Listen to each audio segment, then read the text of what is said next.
Y nuevamente estamos aquí en Café Amargosito, iniciando nuestra segunda temporada.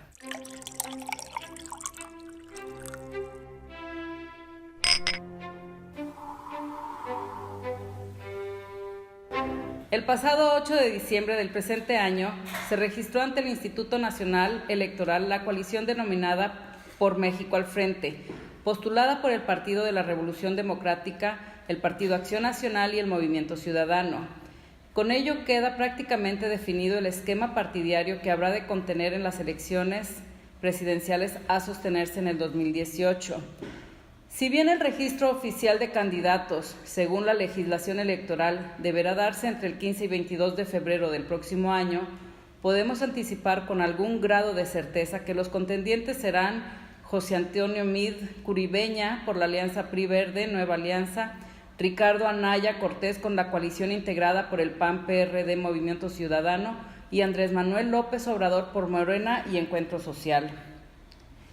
¿Qué nos comentas, Lalo?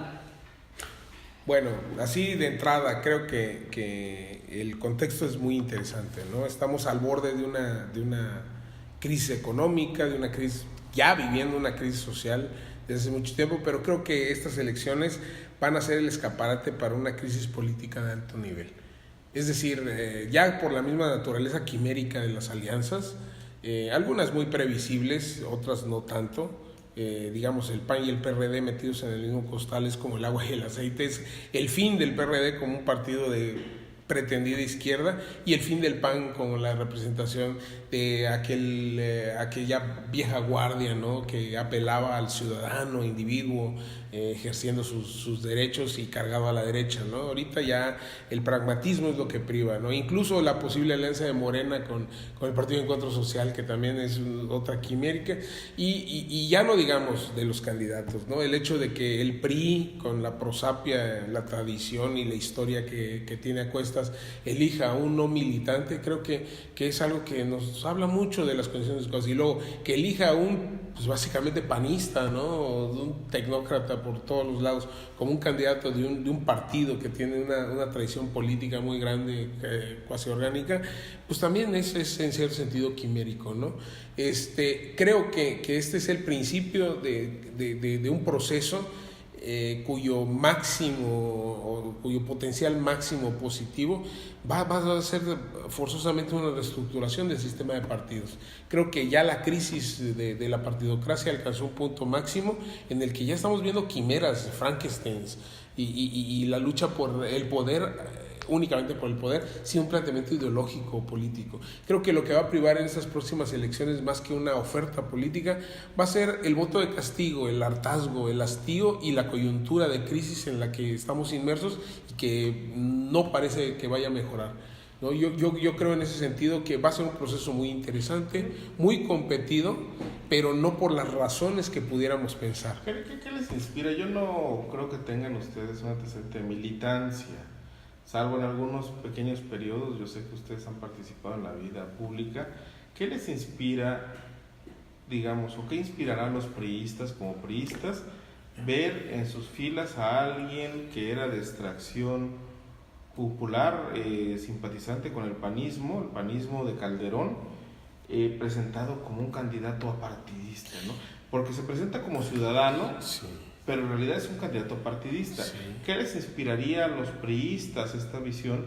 ¿Qué les inspirará a los cercanos a la jerarquía católica, digamos, de los grupos de populares que apoyan a la jerarquía católica, el apoyar a Andrés Manuel López Obrador, un tipo que abiertamente se ha pronunciado a favor de temas con matrimonio de los mismos sexos, como la interrupción del embarazo? ¿Qué inspirarán estas alianzas?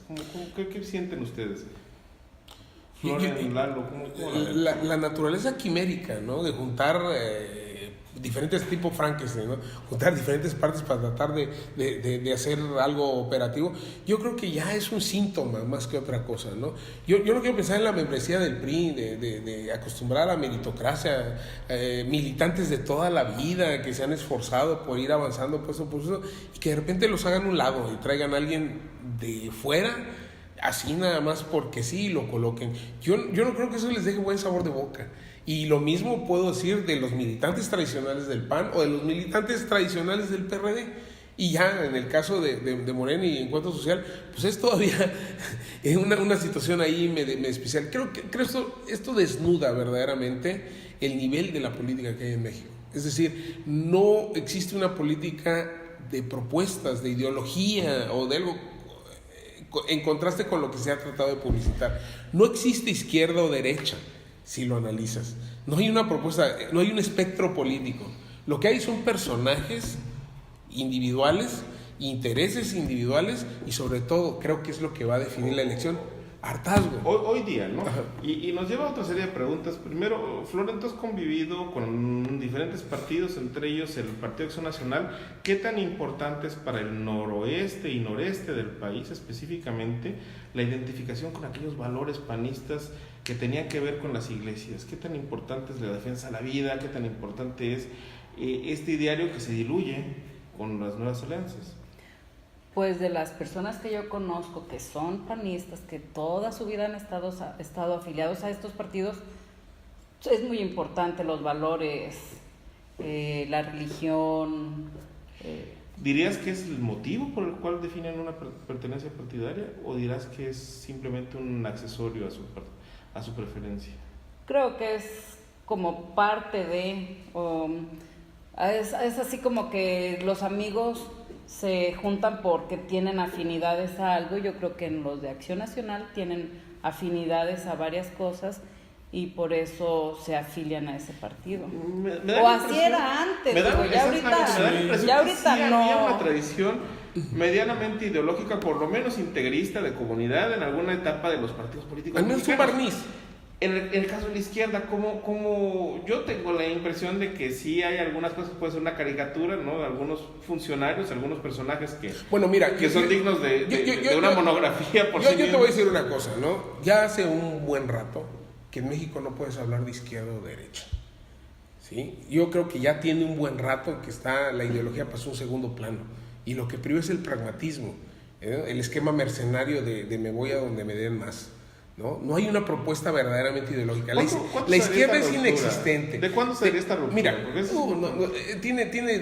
porque hace una identificación décadas. original, ¿no? El Partido Comunista Mexicano era casi algo tatuado en la... No, pero había un proceso de adoctrinamiento, había una doctrina a partir de la cual se desarrollaba toda la actividad política. ¿Y dónde había una serie de principios? Se pierde. Creo que en el momento en que los partidos políticos se vuelven orgánicos, es decir, en el momento en que los partidos políticos comienzan a recibir dinero del erario público, ¿sí? Creo que en ese momento comienza a volverse más importante preservar las cuotas y preservar los ingresos que defender una postura política, ¿sí? O sea, pensar que el PRD desde hace muchos años representa a la izquierda en cualquier espectro, pues es una falacia. O pensar que el PAN de Fox y de Calderón representan a la derecha mexicana, o la derecha de Gómez Morín, que era una derecha ciudadana. Estoy pensando en eso, estoy pensando en un ciudadano de La Laguna, por ejemplo, simpatizante de doctrinas religiosas tradicionales, que de repente se ve atrapado en la propuesta de Anaya o de Mid.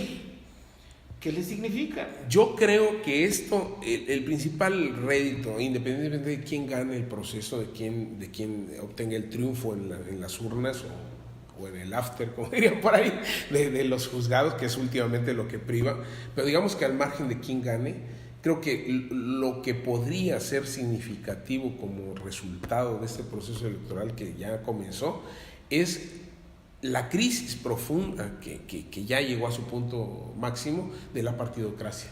Es decir, este sistema ya no da para más. Se tiene que replantear si se quiere lograr que la ciudadanía verdaderamente se incorpore como parte activa en los procesos electorales. Porque ahorita se han vuelto clubes exclusivos, ¿sí? Clubes de amigos, todos. ¿Sí? Clubes en donde lo que se busca es la obtención de recursos económicos para seguir alimentando sus propias maquinarias. Creo que la parte más clara se da en los dos partidos que eran emblemáticos de ese pseudo espectro de derecha o izquierda, que es el PAN y el PRD, ¿no? ¿Cuántas deserciones ha habido en el PRD? ¿No? Incluso el PRD llevando un gobernador como Aguirre, que fue cómplice de la matanza de militantes perredistas, llevarlo a la gobernatura, ¿no? O el caso del PAN, que termina expulsando a sus mejores personajes o relegándolos al olvido. El PAN de Fox, el PAN de Calderón, no tiene realmente nada que ver con el PAN de Gómez Morín o de Luis H. Álvarez, igual que el PRD no tiene nada que ver con su idea fundacional. Según algunos opinadores, llega con 3 canales, con 3 carriles esta elección, si es que estamos viendo el inicio de la elección. Por un lado Ricardo Anaya, por otro lado Margarita Zavala, y por el otro lado Mid. ¿Qué opinión les merecen? ¿Qué piensan ustedes? ¿Representa la miseria o el esplendor de este partido? No, representa la completa atomización y decadencia de un sistema, no solo del PAN, porque no solo es el PRD, no solo es el PAN, es también el PRI. El PRI aceptando al nombrar un candidato externo. El partidazo en crisis. Oye, eso es inverosímil. Aceptando que no tienes la capacidad de generar un cuadro que te sea representativo. Es casi como la asunción de una derrota ideológica. Es decir, un partido que llegó a ser una institución en México y que sigue siendo un referente en términos electorales, aceptando que no tiene la capacidad de generar un cuadro capaz que lo represente. Teniendo que importar a un funcionario pues de buró, que nunca ha ganado una elección, nunca ha participado en una elección. Pero yo creo que esta sí la va a ganar, y no porque yo esté del lado del PRI. A eso iba. Su pronóstico, mano alzada, ¿cuál es? Y si fuera el hartazgo... Agosto de 2018, se va a dar el caso que vimos en el Estado de México, se va a dar un cambio de estafeta en el... Se va a dar el caso del Estado de México. Yo no estoy con el PRI, o sea, abiertamente lo digo. No va a ganar mi candidato, pero... Que no sabemos quién es. No lo voy a decir tampoco. Bueno, mira, digamos que si la competencia, que seguramente no lo va a hacer, fuese una competencia ceñida a los requerimientos, a los principios, sobre todo a los principios democráticos, suena muy idealista a esas alturas, por la ventaja que lleva, tendría que ganar López Obrador. Ahora bien, el principal enemigo de López Obrador es López Obrador. Es decir, nadando de muertito, como coloquialmente se dice, no tendría que hacer gran cosa para ganar. Sobre todo teniendo en cuenta la coyuntura de desencanto y de molestia, hartazgo y de crisis económica. Tenemos un país que está en crisis en todos los órdenes.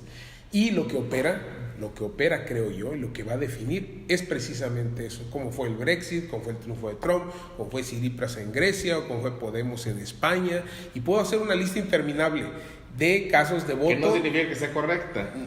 Votos antisistémicos, no por propuesta ideológica, no por propuesta de un candidato, sino por lastimar o castigar a lo que se concibe como el establishment. En este caso, la partidocracia es lo que se puede identificar como el establishment, es lo que se coloca siempre en las listas de percepción en términos de corruptos, y es lo que va, creo yo, a definir esta elección que viene. Muy bien. Pues amigos, la última palabra, como siempre la tienen ustedes. Los esperamos en la próxima emisión. Muchas gracias a toda la producción. Muchachos, tómense un descanso.